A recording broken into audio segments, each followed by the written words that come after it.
जय श्री कृष्ण।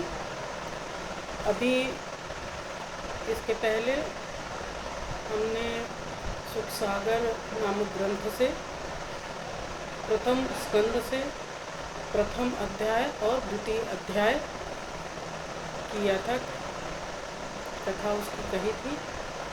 अब मैं तीसरा अध्याय शुरू करूंगी। यह श्रीमद् भागवत पुराण से सुख सागर नामक पुस्तक से तीसरा अध्याय हम शुरू करने जा रहे हैं। इसमें थोड़ा सा विस्तार से हम थोड़ा सार देते हैं कि श्रीमद् भागवत पुराण हिंदू के 18 पुराणों में से एक है। इसे श्रीमद् भागवतम या केवल भागवत भी कहते हैं। इसका मुख्य वर्ण विषय भक्ति योग है। इसमें कृष्ण को सभी देव या स्वयं भगवान के रूप में चित्रित किया गया है। इसके अतिरिक्त इस पुराण में रस भाव की भक्ति का निरूपण किया गया है। अब हम तीसरा अध्याय शुरू करते हैं।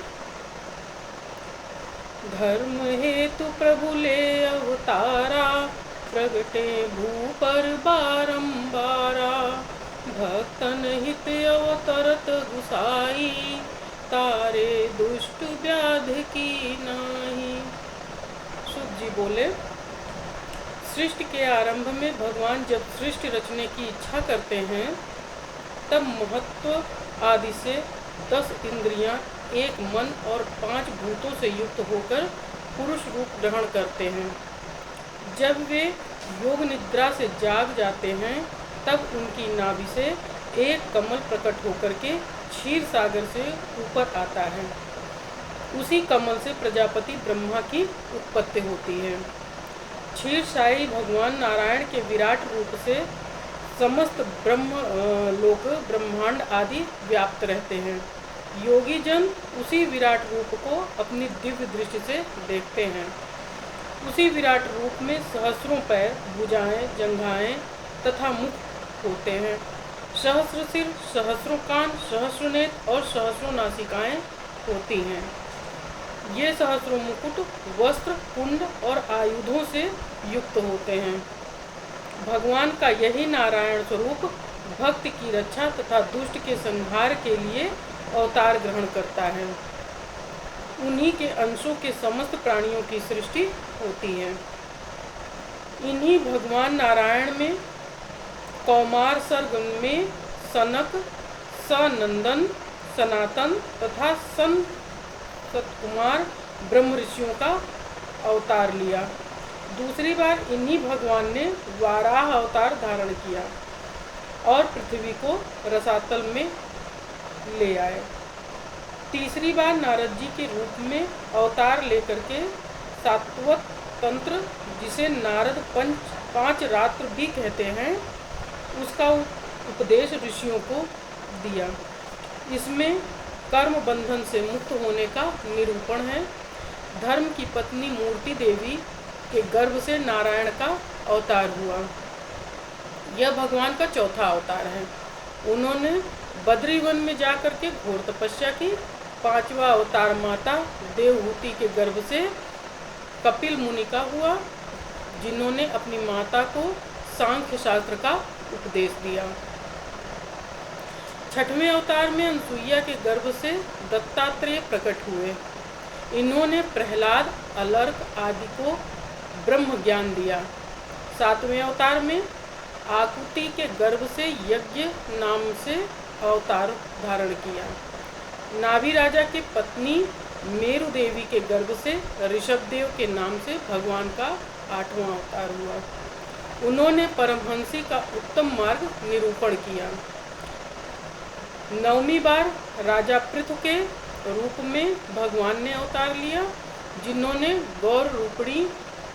गौरूपणी पृथ्वी से अनेक औषधियों, रत्नों तथा अन्नों का दोहन किया।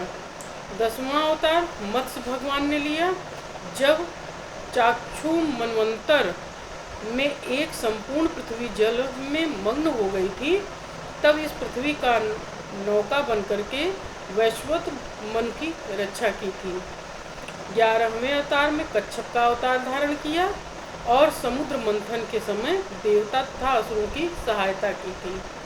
12वां अवतार धन्वंतरी के नाम से लिया, जिन्होंने समुद्र से उत्पन्न होकर के अमृत का घट देवताओं को दिया। 13वें अवतार में मोहिनी रूप धारण करके देवताओं को अमृत पिलाया। 14वां नृसिंह अवतार धारण किया, जिसमें दृष्ट हिरण्यकश्यप दैत्य को मारकर प्रहलाद की रक्षा की थी। 15वां अवतार बामन भगवान का धारण किया, जिसमें बलि दैत्य को पाताल भेज करके देवराज इंद्र को स्वर्ग का राज्य दिया। 16वां अवतार परशुराम जी का धारण किया, जिन्होंने अभिमानी राजाओं सहित क्षत्रियों को 21 बार समूल से नष्ट किया था। 17वें अवतार में पराशर जी के द्वारा सत्यवती के गर्भ से भगवान ने वेद व्यास जी के रूप में अवतार धारण किया था, जिन्होंने वेदों का विभाजन करके अनेक उत्तम ग्रंथ निर्माण किए थे। 18वां अवतार रामावतार हुआ, जिन्होंने रावण का वध किया और पृथ्वी पर धर्म का विस्तार किया। 19वें अवतार में बलराम जी व श्री कृष्ण जी का रूप धारण किया।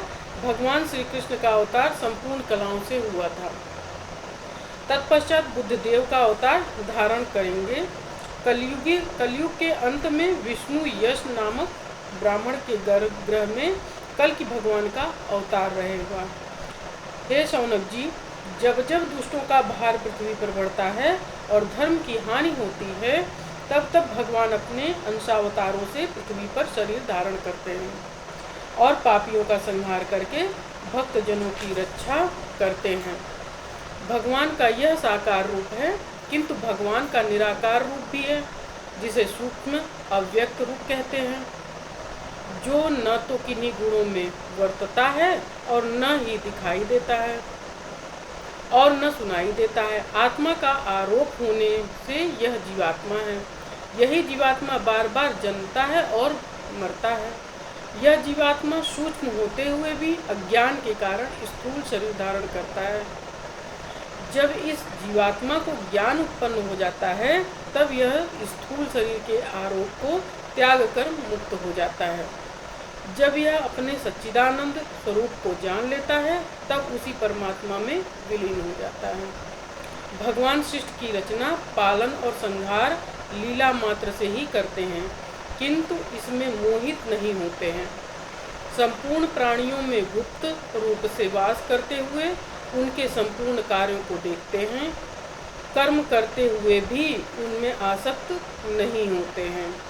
जिस प्रकार नट दर्शकों को अपना खेल दिखाता है और उसे समेट लेता है, बहुत से ज्ञानी व्यक्ति उसके हस्त कौशल को नहीं पहचान पाते हैं। उसी प्रकार अज्ञानी और दुर्बुद्धि पुरुष भगवान की लीलाओं को नहीं जान पाते। केवल ज्ञानी जन उन्हें तत्व से जानते हैं। वे निरंतर उन्हीं का चिंतन करते रहते हैं और इस सांसारिक बंधन से मुक्त हो जाते हैं। इस सुख सागर ग्रंथ में भगवान के सभी अवतारों का वर्णन है, किंतु भगवान श्री कृष्ण के अवतारों का वर्णन श्री सुखदेव जी ने विस्तार पूर्वक किया है। श्री व्यास जी ने सुखदेव जी को इस अप्रमेय ग्रंथ का अध्ययन भली प्रकार कराया है। जिस समय राजा परीक्षित गंगा तट पर आमरण व्रत लेकर के बड़े बड़े ऋषियों महर्षियों के साथ बैठे हुए थे, उसी समय श्री सुखदेव जी ने वहां उपस्थित होकर यह सुख सागर ग्रंथ सुनाया था। हे शौनक जी, जिस समय श्री सुखदेव जी यह कथा सुना रहे थे, उस समय मैं भी वहीं उपस्थित था। उसी स्थान पर मैंने इस ग्रंथ का अध्ययन किया था। जैसे मेरी बुद्धि है, उसी के अनुसार मैं संपूर्ण ऋषियों के समक्ष इस कथा का वर्णन करता हूँ। तीसरा अध्याय समाप्त हुआ। जय श्री कृष्ण।